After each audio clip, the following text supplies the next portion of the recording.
This is the made man, Gino DeCapo, and you're listening to Wrestling Cheers. Capiche? Making your way in the world today takes everything you got. Taking a break from all your worries sure would help a lot. Wouldn't you like to get away? Sometimes you wanna go where everybody knows your name, and they're always glad you came. You wanna go where you can see that troubles are all the same. You wanna go where everybody knows your name. You wanna go where you can see that troubles are all the same.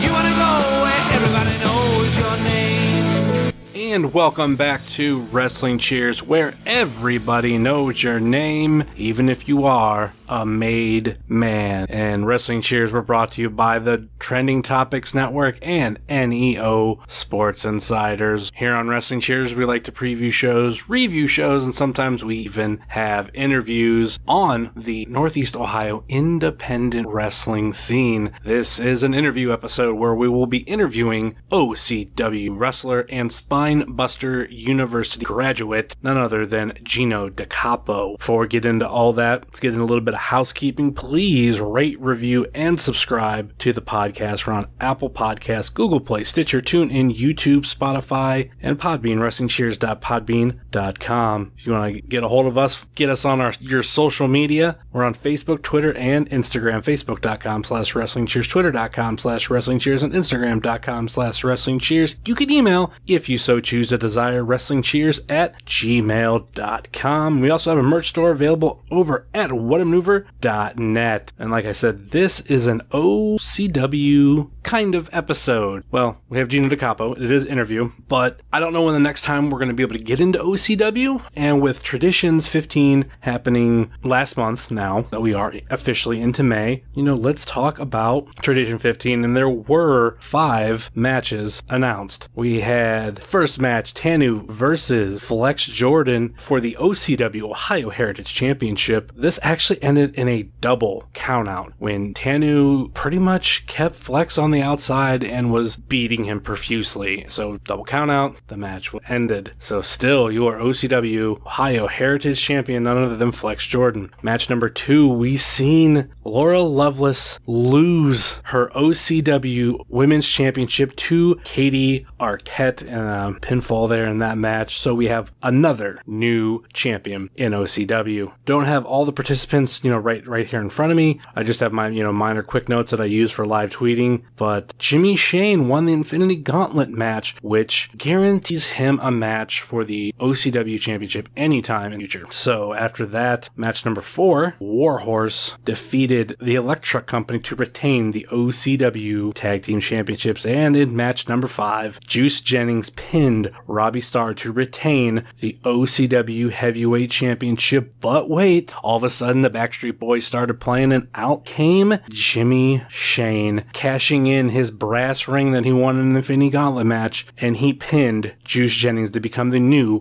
OCW Ohio Championship Wrestling, almost said the wrong title there, but the OCW Heavyweight Champion. So now, pretty much, if I'm correct, every title has changed hands now in OCW in 2018. That is interesting as we move forward into the fair season with OCW, and we will be there every step of the way that we can. And of course, there was everything that was mentioned last week, and you're going to hear mentioned, this episode, because these interviews were recorded back in April. So April 21st, right before Traditions 15, we had the interview. So they talked about reaching the summit, and unfortunately, by the time they got posted, reaching the summit has already passed. So you're going to hear it again this week of mentionings of reaching the summit. So there are still other events going on. I know the next OCW show that we will be at, and it is their next show that I know of, is Saturday, May 19th, House Party. Tickets are available at ocwrestling.net. General admission tickets are $15. Reserve front row are $17. Doors open at 6:30, bell time at 7, and you can contact them at OCW_rep@yahoo.com. And of course, House Party will be at the OCW Arena, the Lakeview Auditorium, 2910 South Main Street, Akron, Ohio. And you can catch them on all their social media. Twitter at OCW Online. Facebook is facebook.com/Ohio Championship Wrestling. And on YouTube, OCW Online. I do believe, too, they are on Instagram,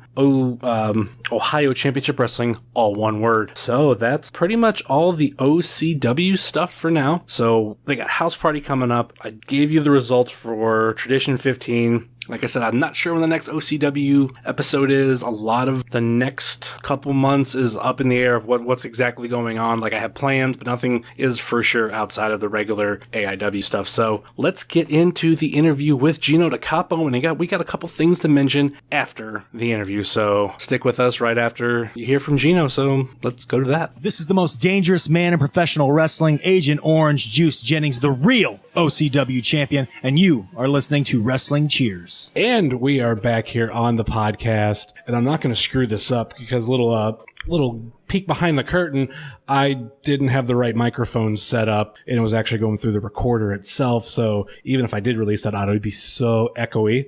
So now we're gonna try again. You were a little nervous. Not too many people can actually sit down and talk face to face with a hitman, and not be worried it's gonna be the last conversation they ever have. That's true. And we're recording it too, so that's it's easy to destroy evidence, brother. It's real easy. That's true. Anyway, here with one of my favorite OCW Spinebuster U trainees wrestlers. It's none other than Gino DeCapo. How you doing, man? It's good to be. I'm glad to be on the show. I've been listening to you since I started out and you started covering OCW. I started tuning in to hear, fans' perspective, something, because we kind of watch stuff a little differently. Yeah. You know what I mean? But it's just a different atmosphere being in the locker room and then being in the arena. You see things differently. You hear it differently. It's just the energy's different. So it's cool listening to someone who knows the business pretty well and can give a good critique on everything. It's just cool to have another point of view to listen to. I just never want to come off like a dick. It was weird because I don't mind being a dick, but right. I feel like I am an outsider enough. I'm like, you're doing this wrong. And you're like, what do you know?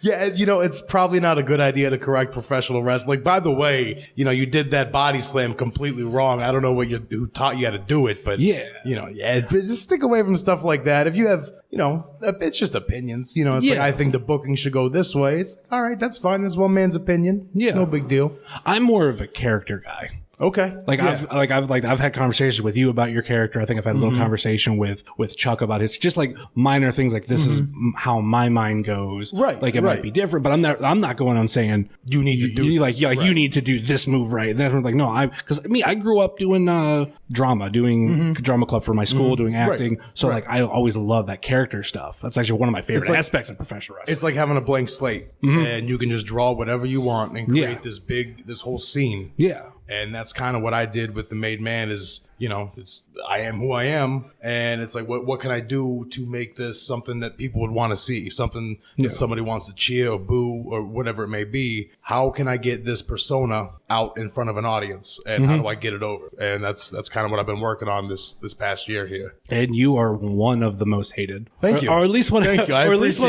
one of the most heckled. It's between. I appreciate that. You, Argos. Yeah. And to me, that's a compliment because Argos is, he gets a lot of heat. Yeah. He gets a lot of heat. I mean, he's got it easy. He just comes out, he waves the flag. He's got that big maple leaf on. Everyone goes nuts. But at the same time, it's more than just waving the flag. He also knows how to just piss everybody off. And it's fun to watch. I love watching bad guys be bad guys. It's fun being a bad guy. I love it. Like, I got to finally see him and Team Storm as a whole. And just because they were doing it was at IWC. Jack Pollock was going up against Swagger. Okay. Argos came out dressed like Zeb Coulter. And I'm telling you, it was one of the funniest things I have ever seen. Like, he had a big fake mustache and everything, had the vest, and I'm just like, this guy needs to be booked more because I love how he does it. He does some of the same stuff here. Like, he doesn't dress up, but he was the guy that made everybody love Jimmy Shane. Yes, he was. Jimmy was a heel, and they worked I believe it was Appetite for Destruction. It was like a #1 contenders tournament, something like that. Argos came out, the whole place. I remember that crowd was hot too. It was a hot day in the arena, and there was a packed house, and everyone was booing Argos. And then Jimmy came out and started chanting the good old USA, Hacksaw Jim Duggan style. Yeah. And everyone got behind him, and it's been that way ever since. Yeah. Yeah, it's been cool to see. It's a guy who was, I know, one of the most hated for a while. So it was cool to see the torch get passed for that year with like Argos, well, Shane to Argos. Right. Now Jimmy's one of the most loved. Oh, they love Jimmy. They love It's Jimmy. so crazy. You want to hear something crazy? I got a 4-year-old kid. He comes to all the shows. Yeah. You know what his favorite wrestler is? Oh, No God. shame, Jimmy Shane. Oh, God. No, I'm sitting in my living room trying to watch TV, and my kid is running around singing that stupid Backstreet Boys song, putting his fingers together, going, "I'm a winner, I'm a winner." He puts his hands behind his back and goes, "Get yourself a bad boy." I'm like, bro, I am gonna kick you in the face. Now shut up and go do something illegal. Has your son said you smell like meatballs yet? He does, yes. Oh my I actually God. last weekend, go figure, I make a mean spaghetti and meatballs. Right? Oh, okay. For real, I make good spaghetti and meatballs. And I cooked it up, I gave him his food. I said, "Hey man, how's it taste? Is it good?" He goes, "Yeah, Dad, you're a good cooker. You smell like meatballs." I'm like, "Oh, come on, man. Like I just made you a homemade meal and you're still gonna rib me? Come on, dude. What is this?" He learns from the best. I guess. I don't know. I guess he loves ribbon, man. He's a chip off the old block. It is. It is. I'm proud of him. As much as it makes me mad, I can't be too mad. He makes me proud. But like I said, like the crowd just they love heckling you just as much as they do Argos. That's one thing I've noticed recently. It's no matter what you do, they got something and they're trying to do something. Well, I think part of that is I give that to, I let them heckle me. Yeah. It affects me, and I'll say something back to them. If somebody says something, I'll say something right back. Nothing. You can't go really cut somebody too deep doing this because we're family friendly. There are some rules you got to play by, but there's still some things you can say and ways to say it that really gets under somebody's skin. If you get under one person's skin, if you can just make one person legitimately want to kick your ass, that's infectious. Everyone around that person wants to see you get your ass kicked. Yeah. And that's, fine. You want to kick my ass? Come down here and do it, because there's a reason you're paying money to watch me. There's a reason I'm in the ring and you're in the chair. So sit down and shut up. And that's kind of the way I look at it. Yeah. I was thinking like some of the, anytime that I've had something with a wrestler of them maybe not heckling me, but just finding the right word to say. Right. I think one of the comes to my mind was the first independent show I went to, and Brody Lee, now known as Luke Harper, was there, and I was wearing a CM Punk shirt. This was right after the summer of Punk and everything. It was the Chicago flag one, the iconic one. And he walks out, he looks right at me, like I was right beside him, and he goes, "CM Punk, really?" And I go, "Yeah." He goes, "I like drugs," and just walked away. And I was like, I like drugs. I was like, what is this? And then 6 months later, he signed the WWE, and I'm like, will you check this guy? He told me he liked drugs less than a year ago. Vinny Mac, make him pee in a cup. He likes drugs. He told me. But it was just one of those moments that where you just find the right words to say. It was actually something I was talking with Truck about, which I don't remember if you wrestled at the show. I think you did, but it is coming up, the Mogador show. No, I was doing security. You're doing security? I was still training, but that was fun. I remember being ringside. That was still a fun place. Because you get so many different people there. You do. Fair shows are fun. It's Yes. a different thing doing it like a legitimate, you're at a county fair or a town fair. It's a whole nother beast than being in the arena for, after this, we got Tradition 15 tonight. Yeah. So, this is a big show. There's going to be a sold out house. The crowd's going to be hot. And then go from an environment like this to where you're outside. There's going to be some people who are OCW fans, who are wrestling fans, but a lot of it is just mom, dad, and kids walking through the fair going, "Oh, look, there's some pro wrestling. Let's go watch this for 10 minutes and see what it's all about." Yeah. So it's a fresh crowd. They don't know whether you're a good guy, whether you're a bad guy. And what's fun about that is you can just have fun out there. You know what I mean? That's really that's where the entertainment part of sports entertainment comes in, is like at a fair show, because it's just do whatever you want to do, get a reaction. If it works, it works. If it doesn't, they probably weren't going to stay anyways. And then there's the people that heckle you. It's different breed because like I was playing with Chuck I remember Derek last year. Mm-hmm. Oh, he was with the football players. Yeah, because he knows like some of the stuff to say, and I feel like that's a moment where it really tests you. It tests you to get better and all that stuff. And I feel like from just watching it, like he did shut them down because he knew the right things to say. Right. And it's because here you got people who it's like you were saying, football players. Yep. The high school jocks. Yeah, they might not be big wrestling fans. They might be, they might not be. Whatever it is, they're going to find something to say. They're going to think they're funny. Mm-hmm. But when you can shut them down. Oh, yeah. That's such a big deal. When you can kind of, if you have the ability, you can't do this all the time, but if there's a group of guys, one of them's always like the mouthpiece. There's always the one guy who's Johnny Big Balls and, running his mouth and everything. If you can go toe to toe with him and shut him up and get his friends to pop for you, he says something to you, you say something back, and they all go, oh, yeah, bro, you ain't coming back from that one. Just sit down and shut up, kid. There's a reason. Tell me, there's a reason why you're just sitting there running your mouth and I'm in here. You know what I mean? That's the difference between a high school football player and pro wrestlers. The crazy thing is not even just football players. I was actually at a show last night and there was a fan who kind of said something messed up to a wrestler, and the wrestler grabbed the mic and cut him down before the match and after the match.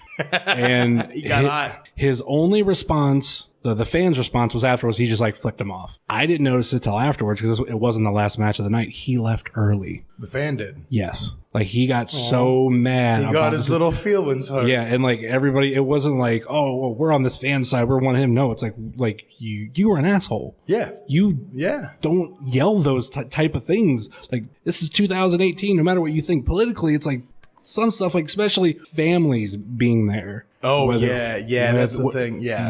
There were a handful of kids there. Mm-hmm. There were maybe some wives there. It's like, say some of that stuff, and you don't know where everybody comes from. It's like, dude, shut up. Little couth. Right. But the fact that he left because the wrestler ran into that's he can't show his face anymore. He knows that everybody saw him get embarrassed. So he can't say anything the rest of the night, And I'm curious if he comes back. Don't worry about it. It's a business associate. So those moments are great. Yeah. That's sometimes you get some banter back and forth with a fan, and whenever it's fun when you have a fan who understands how everything works, and they don't take stuff really personal. You don't take stuff personal. Yeah. You both boom, boom, boom, and it's like, all right, that was fun. Sometimes it's fun working with people who really, really hate you. You find a fan who legitimately hates you, and you can jaw back and forth. But the problem is, I still have to go in there and wrestle. All you got to do is sit there and run your mouth. You know what I mean? So you can't really give them too much attention because a lot of people, they want to be part of the show. You know what I mean? It's like, all right, I said my piece with you. We can't go any further without taking stuff over the line. So it is what it is. But it's fun. I love working the crowd is something I love to do. I do it every time on my entrance. I come by, find somebody, yell at them, do my under the chin flip off thing. Which I do like that. It's because for this being a family environment, to do that, it's like it's saying the same thing as the middle finger. Oh yeah, it absolutely is. But it's in another language, so it's okay. Well, I don't think it's that it's another language. It's just less people know it. And for some reason, it's as weird as it is, it's not offensive. Right. But it's really saying the same thing. It's for the people listening, what I do is I take my hands and I put them under my chin with my fingers facing outwards, like the top of my fingers, and I just flip my hands under my chin out towards whoever. And that's basically Italian way of saying F.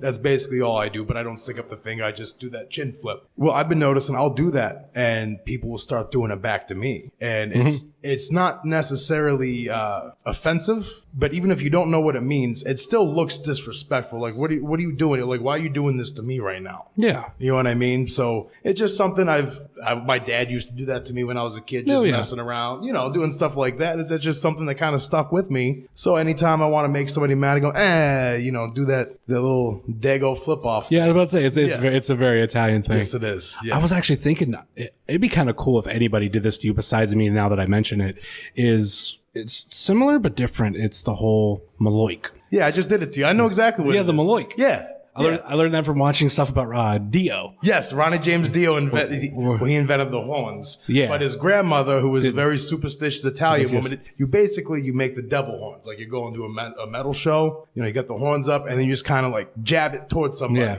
Like if someone's because I remember he always said if someone gave them the evil eye, like you gave them the Maloik back, which kind of like revert, like back to you. Bad energy. Yeah. Right. It's kind of like putting a curse on somebody. Like, oh no, I'm gonna get you. It may not be now, but I'm gonna get you. Yeah, it's exactly that. The Maloik. Yeah, now see, if I see, that would be something I would do, because that's more of like a defense mechanism, like get back, get out of here. Yeah. But as a heel, I'm just going to flip you off. And if you give me the Maloik, get that out of here. Nobody even knows what that means. You're not good enough. You're not as good as me. You need Matt Taylor to have done it.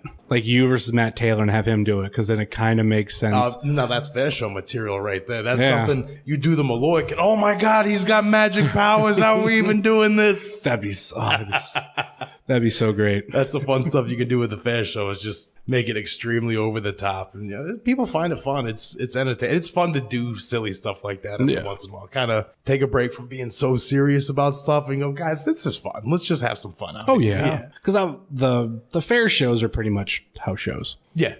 That's what that Put it as the way they are. And they do have kind of a fun atmosphere. Granted, like nothing gets, like, I don't want to say solved or accomplished or progressed. Like it's nothing like you rarely see title change hands. I know they have. Right. But it's rare. Right. Fair show. Now, I don't want anyone to get misunderstood here. There's still good quality wrestling at fair shows. It's just you're not going to see the WrestleMania main event, you know what I mean, at the Mogador Fair. You know what it's going to be, you're going to see good quality standard matches. Yeah. We're not going to be jumping off monster trucks and going through flame and doing anything crazy like that. You know what I mean? So you're going to see good stuff. You're going to see entertaining stuff. Mm-hmm. You'll laugh. You'll cry. You'll do the whole night. Yeah. It's a whole show. It's a good introduction for people who want to learn about OCW. Yes. Like, here's Gino DeCapo. Here's Chuck Morris. Here's a bad guy. Here's a good guy. Yeah. Right. And then you'll have enough of the regular fans there, so they'll go, okay, this is the good guy. Okay, this is the bad guy. Okay. Mm-hmm. And then maybe that sucks them in. I mean, I've said before. It happens, yeah. The Mogador show was my first OCW show. Mm-hmm. Mainly because I only lived a handful of miles away from it. So I was like, oh, good. Free OCW right down the road. Sure. And that was back when OCW was like in Coshocton all the time. Mm-hmm. And I was like, okay, I don't want to go to Coshocton because at that time it seemed far for me. And I'm like, well, I'll just go to this weird. Whenever show. you got to go south, it seems a lot farther than when you have to go up north, doesn't it? Like an hour north and an hour south is like, oh my God, that's like two different drives. I drive 400 miles a day now, so now it doesn't seem like anything. Like I just drove to IWC as of this recording, like last weekend, and that was a 2-hour trip almost. 5 years ago, that would have seemed like, oh my God, 2 hours. Now I'm just like, all right, we're back. Like it just, like, okay, just, okay. I'm used to about 8-9 hours of driving a day now. So like, so an hour is like, no big deal. And I look at the directions for it. I'm like, okay, that's not really too hard. I still kept my phone open for a map just to make sure I took the right turns. But I'm like, it's pretty straightforward. It's pretty easy, right? Yeah. Right. So good deal. Yeah, we travel a little bit. The furthest we go, I know we go down to the Guernsey County Fair, which is probably like an hour and a half away, kind of like central Ohio. Yeah. I literally drive past that fairgrounds every day. Yeah, right down there off 40. It's right off 70. Yeah, 70. Yep. It's not too bad. It's actually like kind of a nice drive. It's wooded. It's a wooded area, so you're looking at trees the whole way down. Yeah. But those kind of shows are fun. I know we got some shows coming up. We're working up in Elyria, and I think we're doing like Nautica Pavilion too with the MMA stuff. Okay, so another MMA show. Yeah, so it's kind of like a mixed. I'm not sure. Those are going to go next weekend. The 28th is when we're doing. That we were talking before we started recording about that fairground where it's the honor fighting, the midget wrestling, and OCW all on one show. So that's going to be something new, seeing how those three different, because midget wrestling and OCW are two different things. It's kind of like apples to apples, but green apples and red apples, I guess, something like that. Yeah, so it'll be cool to see how the crowd reacts, and that's another opportunity to get in front of people who may not really know about pro wrestling or really be interested, and then once they see it live, they go, you know what, this is actually kind of fun. Like, I can yell at these guys, I can cheer for these guys. This is actually a lot more fun than I thought it would be. It's kind of cool. I always thought this stuff was fake, but you watch it up close, and man, it looks like that hurts. It's like, yeah, it's because it does hurt. Take a power bomb and tell me how fake this stuff is. It doesn't feel so good. So, this is actually coming out after all that. almost guaranteed. I don't know exactly when it's coming out, but it will be after that. But knowing that another one of those shows is coming up, or we'll see opportunities for you guys to come on the Nautica. That's gonna be a big one. Yeah, it should be pretty big. So that one's still a ways away. I want to say it's like the end of the summer. Makes sense when we're doing that. Obviously we'll have more information. I don't know anything. I'm lucky they let me go out there and wrestle still. You know what I mean? I show up, I help set up, help tear down, and okay, great. I get a wrestle. All right, cool. I'm gonna go beat somebody up and make everybody hate me. That's kind of what I do best. So I'll just stick with that and see what happens. So how did you become a wrestler here with OCW? Like, what got you to Spinebuster U to start off with? Basically, man, I watched wrestling since I was a little kid. You know, as long as I can remember. I grew up, my first favorite was Hulk Hogan. I was a Hulkamaniac. Okay. And Ultimate Warrior, just because it was like, literally, everyone said this, but it's a comic book hero that's come to life. You know, it's just like these larger-than-life guys with these personas, and it's like, that just looks like fun to me. I've always loved it. So fast forward till last year, I'm driving around, I hear an ad on the morning radio show with Fantone. Fantone comes and helps us out with stuff here. And he's talking about this OCW show, local pro wrestling, Akron, Ohio, yada, yada, yada. So I said, all right, what the hell? It's 25 minutes from my house. I think it was like $10 for a ticket, $12 for a ticket, whatever, something like that. I show up. I went by myself. Nobody wanted to come with me. No, I'm not going to go see pro wrestling. That's dumb. I said, all right, fine. I'm going to go watch it by myself. I went and watched it, and I was like, oh my God, this is, because to be honest, I did not expect much. I had never been to an indie show. I had never seen an indie show. I thought it was like, oh, how good can this be? Yeah. Kind of thing. Let's just go, something to do on a Saturday night. I came here to the arena. It was the first show that we had at the arena. Okay. Yeah, and I saw it, and it was just blown away. I was like, this is legit. This is straight up. These guys are professionals. They look good. The wrestling's good. There's a cool production on it. And then later on in the show, they announced the first training class at Spinebuster University. Now, they announced like 10 guys and a couple of girls.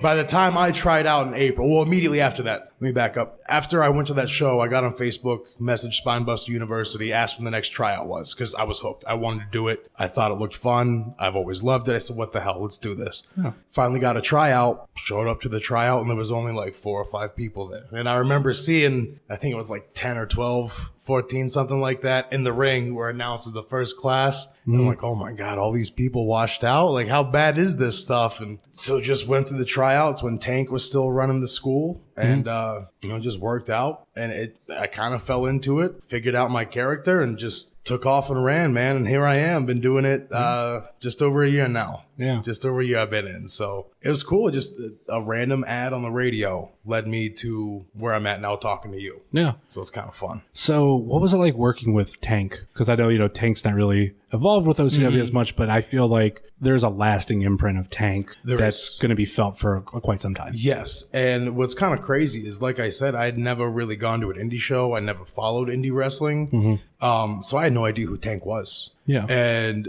I've told this to Tank before, is the first time I saw Tank wrestle, he came out. I said, well, okay. All right. What's this big guy going to do? Like, I got it. He's a big guy. Cool. And then I watched him wrestle and went, holy shit, this big guy can move. This big guy is freaking good. Yeah. And I was like, okay, now I understand why all these people are chanting Tank. You know what I mean? So then I started doing the research and looking everything up and realized how good Tank was and how accomplished he was with everything. And learning from him, training with him. And he wasn't so much hands-on, where he's not going to get in the ring and say, when you do a headlock, your hands are here and your feet are here. It was a lot of the psychology of why you do things, how you do things. You know what I mean? The fine points in wrestling that makes a difference between a good wrestler and a great wrestler. That's kind of what Tank instilled on the 4 of us, Chuck, Ely, Grant, and myself. Yeah. As like we're really the 4 students who ever graduated with Tank. So we're like the only 4 once he's formally trained. Yeah. So it's, it's kind of cool knowing that we're kind of like Tank's kids in a way. You know what I mean? We're like his kids going out into the world trying to make Dad proud. And he showed up at shows, other than OCW where I'm booked. Didn't even even know he was coming, and came in and gave me critiques and stuff. So it's you said lasting impression. Even in the locker rooms, you go somewhere, people ask you about Tank when they know you're trained by Tank. Oh, how's Tank doing?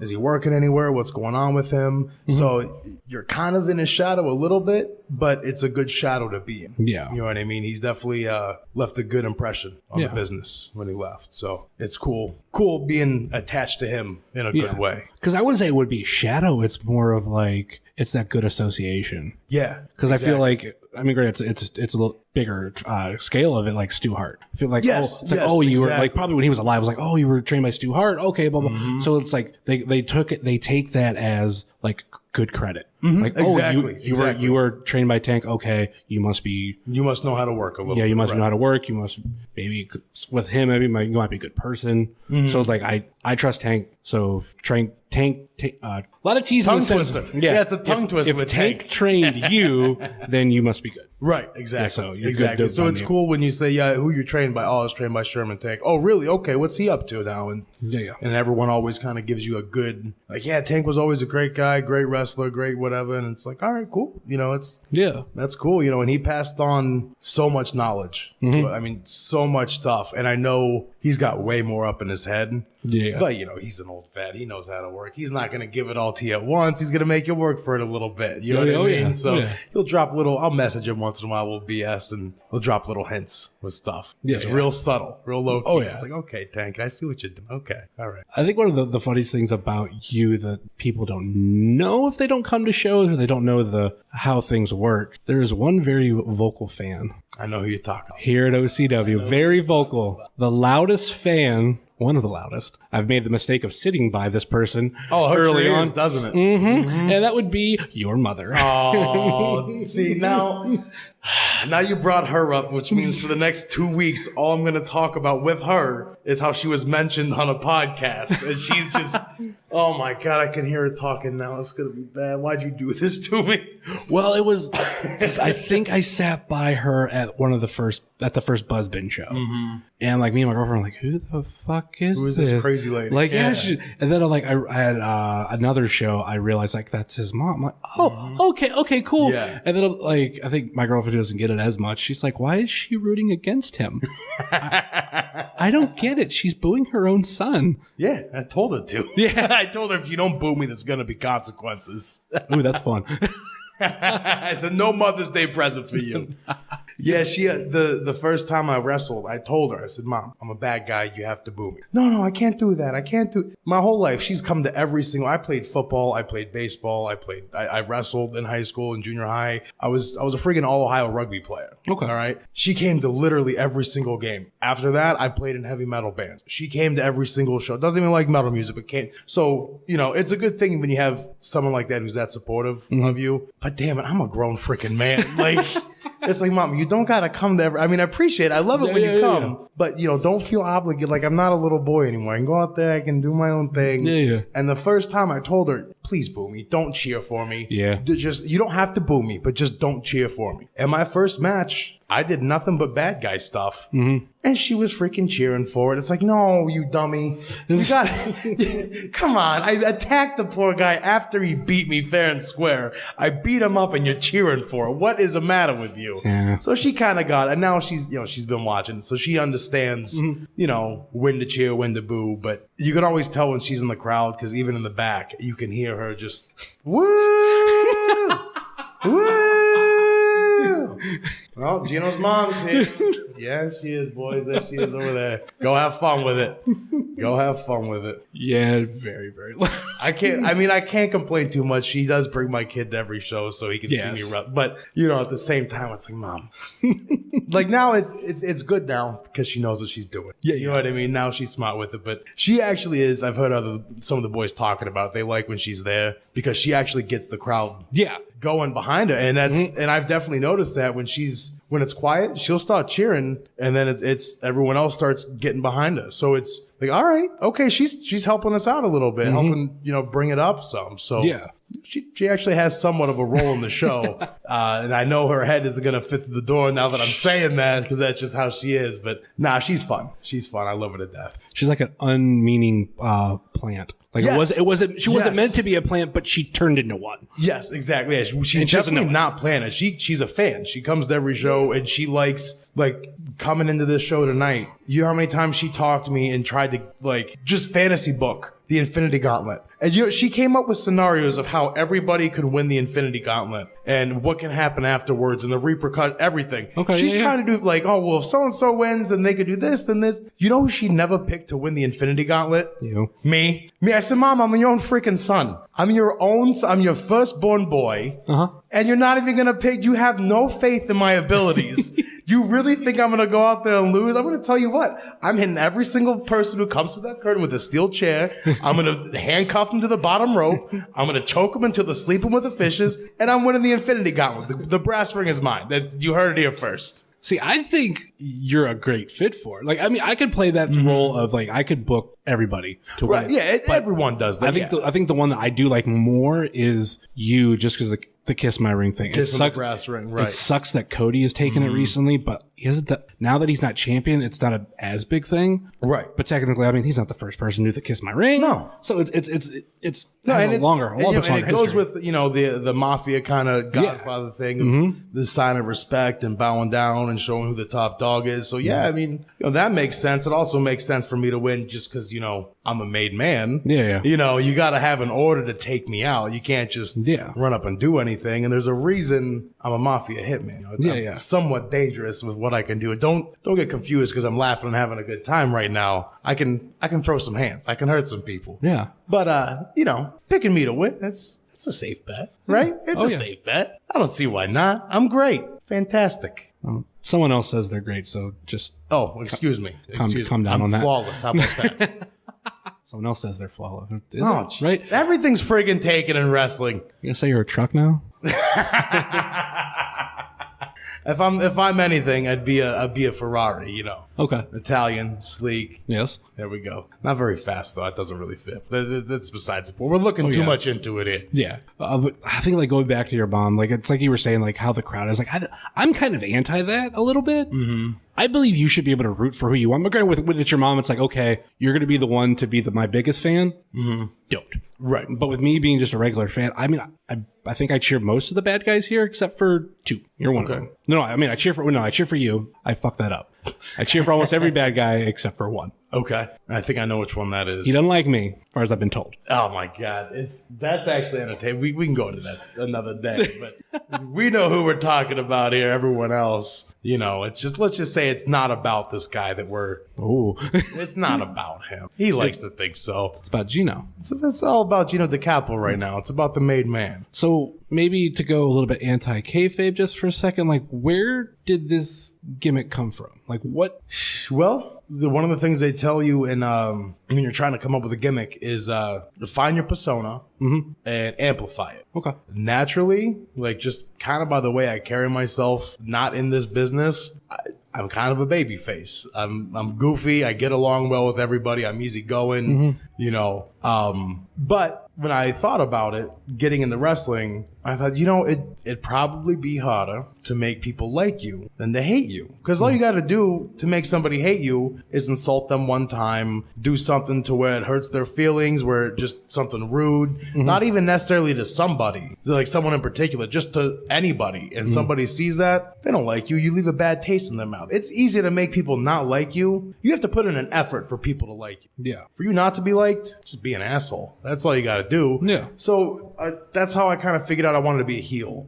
Originally, I wanted to do, I was going to call myself the Gentleman Gino Adams. But it was going to be like a well-polished, manicured, uppity, like the old Triple H kind of gimmick when he was the blue blood, you know, something like that. And then right at that same time, Gentleman Jack Gallagher was out with WWE, and he was real hot at the time. Yeah. So I said, well, I'm not going to do, because that's basically the gimmick I was going to do, but as a heel. He was a baby with it. Yeah. I was like, well, I'm not going to do the same thing. So I started thinking, and I was like, well, what else can I do? I wanted to keep the name Gino, which is, it's my real first name, but, because it's not a real common one, and there aren't too many Ginos in pro wrestling. So, you know what? I want want to keep that name. What can I use with Gino? And I was like, you know what? If I did kind of like a mafia gimmick. I'm Italian for real. Yeah. Grew up loving The Godfather, Casino, Goodfellas, all like the good classic mafia movies. I freaking love those. And I always just thought the way like mobsters carried themselves, even though they're technically bad guys, you always kind of rooted for them a little bit. It was like, that's a bad guy, but he's a cool bad guy. Like, who didn't want to be Bobby D in Goodfellas? Yeah. You know what I mean? Like, he just had money, he had cars, he had women, he had everything. He just broke the law to get it, no big deal. And he made it seem like, we're just cutting a couple corners. It's nothing bad here. But in the meantime, he's whacking people and robbing people. But it was for a good cause, so it's okay. Yeah. So that's kind of how I came into the mafia gimmick, was just, that's kind of what I liked. Yeah. And you also kind of have to learn with wrestling to play to your strengths and hide your weaknesses. So with my wrestling style, I'm not huge, but I'm not small. I'm athletic, but I'm not a lucha libre wrestler. I'm not going to do the flips and be flying real fast and moving real fast. So if I can come up with a persona where the character doesn't have to move fast and what he does is impactful and he makes sense with everything, well, who doesn't really need to chase people down, running around with their feet to chase somebody down, or do a bunch of crazy stuff to get someone on the ground? Probably a trained, hired killer. You know what I mean? You can one punch from a mafia guy who's an enforcer, a bruiser, a hitman, something like that. You're going to go down. They know how to fight dirty. That's kind of how they make their living, doing stuff like that. So if a hitman punches you, compared to, not put him down, but somebody like Jake Ely, if he hits you, it's just a punch. If a mobster punches you, a hitman, he's probably killed people before with his bare hands. Yeah. So they're dangerous. They're deadly. So you kind of do that, and it lets you have more character instead of relying so much on doing a bunch of crazy moves. It lets you get more of a character in there, which I think is, I have some cool moves, but most of my stuff is running my mouth, talking to the crowd, doing stuff like that. And that's what makes people want to see me get my ass kicked so much. It's because I'm running my mouth. Because it's easy. It's easy to make people hate you. I said it's so easy. It is. I think the thing with you, but actually it's funny you say that, because the moment I seen a promo, because I think this was on the first version we tried to record, and that's the first promo I have seen of you, which was before the final exam match at Appetite for Destruction. You mean that was Clockwork Orange? Oh, I wrestled a Clockwork Orange for my first okay. match. You know what? Because that was right around the same time, and you actually caught something that Chuck didn't catch. Well, because I'm smarter than Chuck. There's a reason he's called Chuck the Truck and not Chuck the Brain. If you haven't figured that, all he knows how to do is go honk honk and run forward and smash into stuff. All right, he's a nice guy. I kind of like him sometimes, but he's a freaking idiot. He's a truck. Yeah, he's a very powerful truck. Don't get that wrong. If he runs into you, it does freaking hurt. But he's not the brains. Leave that to the made man. Leave that to the hired gun. I know what I'm doing here. But it was the first promo I seen for you for that match that I immediately, when looking for him, who is this dude? Where does he wrestle? Because it was like when I first started coming to OCW regularly, and then I couldn't find anything. I was like, what the fuck? Yep. Later, come to find out you weren't available. You had a Facebook page, but that was it, and it necessarily wasn't under that. But you actually are branching out, and I'm very proud of that. Thank you. Actually, when you asked me to do your podcast, the first thing I did was I went to Twitter and I switched, because I had a Twitter for the longest time. Never used it. I downloaded it. It still had a picture of me and my ex-girlfriend up there from 2 years. I'm like, what the hell is this? Excuse me. So I switched that up. Yeah, go to the next door. We're doing something over here, you punk. Freaking fans, man. The dumbest people in the world. I know. I like that. There's clearly a sign, not an entrance. Please use door number 1. I'm reading that sign backwards. Yeah. And I read it faster than that friggin' Mama Luke. Yeah. And not to mention, do not see people sitting here using microphones talking to each other. And this friggin' idiot comes over and what the hell? I hope I find that guy in the crowd tonight. I'm going to have fun with him. I hope he's not a fan of yours. Probably not. He's not going to be by the end of the night, I'll tell you that much.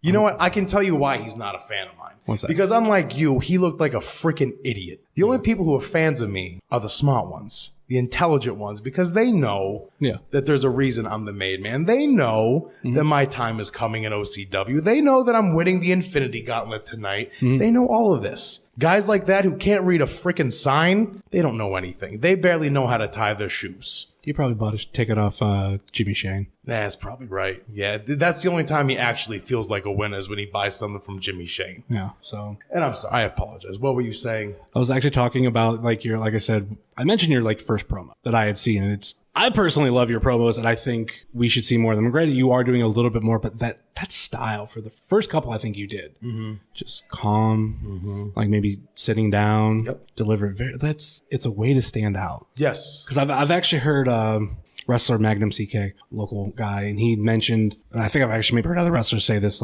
stop cutting promos that look the same. Stop screaming in every promo. Well, it's stop screaming, just stop. There's a lot of people that maybe do from their cars. Mm-hmm. I've seen some bad ones. Yeah. I've seen, and production's hard. It's expensive to invest in a backdrop and a good camera and stuff. I do all mine on an iPhone. I do it on a cell phone in front of a good plain background. And I do it. I've seen guys with cars. I've seen a promo online. A dude's cutting one in front of his freaking fridge, and I hear his wife in the background yelling at him to take out the garbage. Yeah. And he just keeps on rolling right through it. Yeah. It's dude, what are you doing? Are you a professional or are you a bum? Especially, we're in this age of, you have a camera. You have a high quality camera and you could take it anywhere. Right. So why people don't do it, I have no idea. I don't know. It beats me.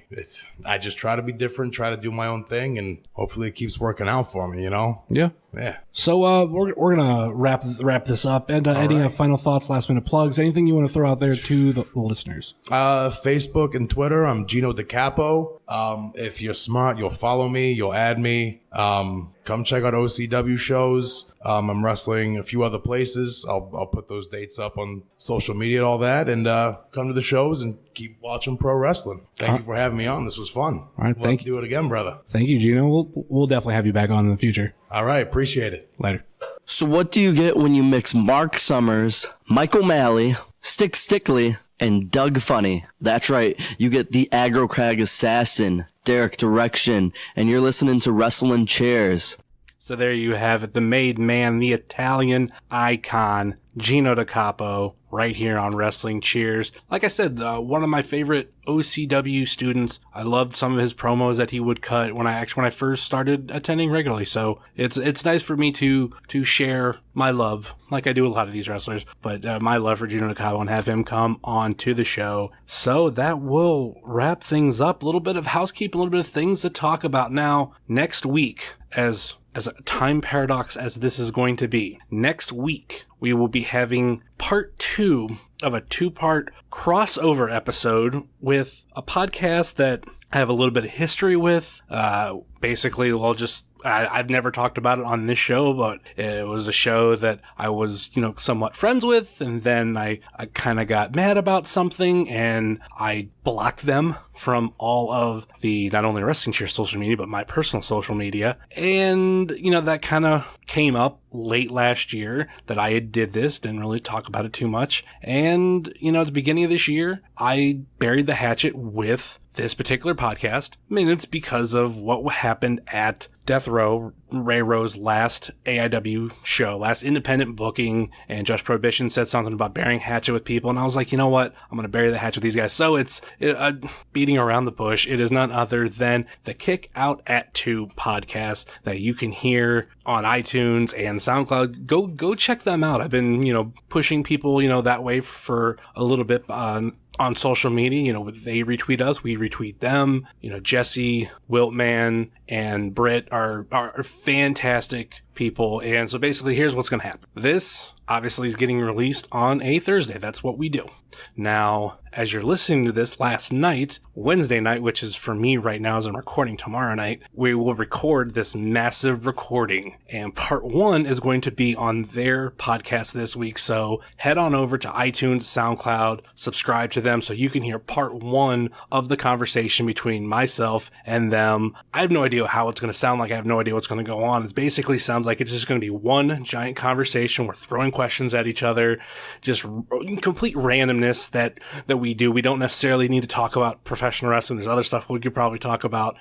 So we'll definitely get into all of that. So I would say send in some questions, but at this point, that you're listening to it, everything's already been recorded. So next week, we'll have part 2 of the cross-promotion episode with Kick Out at 2. Looking really forward to that. And then after that, we got JLIT coming up. And it's going to be big. I haven't exactly figured out what I want to do. This is complete behind-the-curtain look. It's a 2-day event on top of, the JLIT, which is, the 2-day, and the Chandler Biggins tournament. I might be dividing this up into 2 separate episodes. And I don't have a format exactly. I don't know exactly who's going to be on. I was actually suggested to go old school with this one from Dustin Alberti. He said, go old school, create a 3-hour episode. And I was like, you know what? I am thinking about going old school. And this is the first time I will have publicly stated this, because it's something I haven't fully decided on. I might go old school, but not 3-hour format. I might go old school with the fact of when it was the Ohio Indie Report, I brought on wrestlers a lot of times to preview shows. It's something I'm thinking about doing again. If I don't do it for the JLIT episode,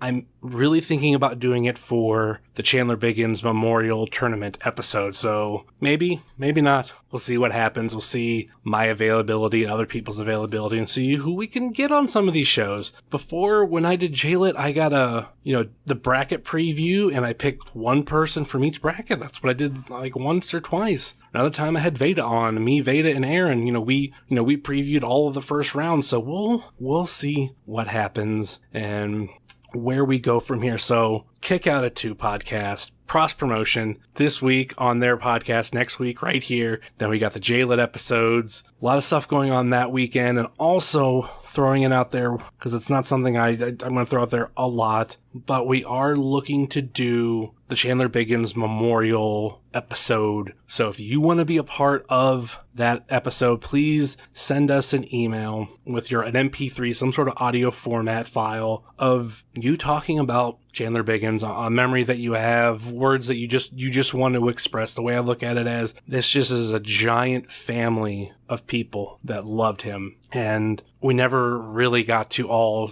sit around and say how we felt. We mentioned a little bit on our podcast and whatnot. So I'll be gathering audio Memorial Day weekend during the JLIT tournament, and then Memorial Day will probably be my cutoff unless you hit me up while I'm doing the editing process. But you can send those emails, wrestlingcheers@gmail.com. So let's wrap this show up. And of course, rate, review, and subscribe on Apple Podcasts, Google Play, Stitcher, TuneIn, YouTube, and Spotify. We're on Podbean, wrestlingcheers.podbean.com. Add us on all your social media, Facebook, Twitter, and Instagram, facebook.com/wrestlingcheers, twitter.com/wrestlingcheers, and instagram.com/wrestlingcheers. Email, if you so choose to desire, wrestlingcheers@gmail.com. We also have a merch store over at whatamaneuver.net. And check out all the great shows on the Trending Topics Network, such as All Beer Inside, Eurovision Showcase, Legends on Siren Radio, Old School at the Movies, and Chill, and the Ford 50 podcast. And check out all our podcast friends such as the Chris Clem's Cavscast, Let the Hate Flow Through You with Jeremy Shear and El Hardano Diablo, Pod Van Dam, The Road Home from Wrestling, Thrift Store Jobber, Rebel Life Media, NEO Sports Insiders, and the official graphic designer of Wrestling Cheers, Moy Boy Designs. That will do it for us here on Wrestling Cheers, where everybody knows your name, even if you are sleeping with the fishes. Later.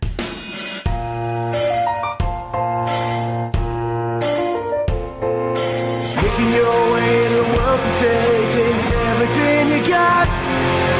Taking a break from all your worries sure would help a lot. Would you like to get away?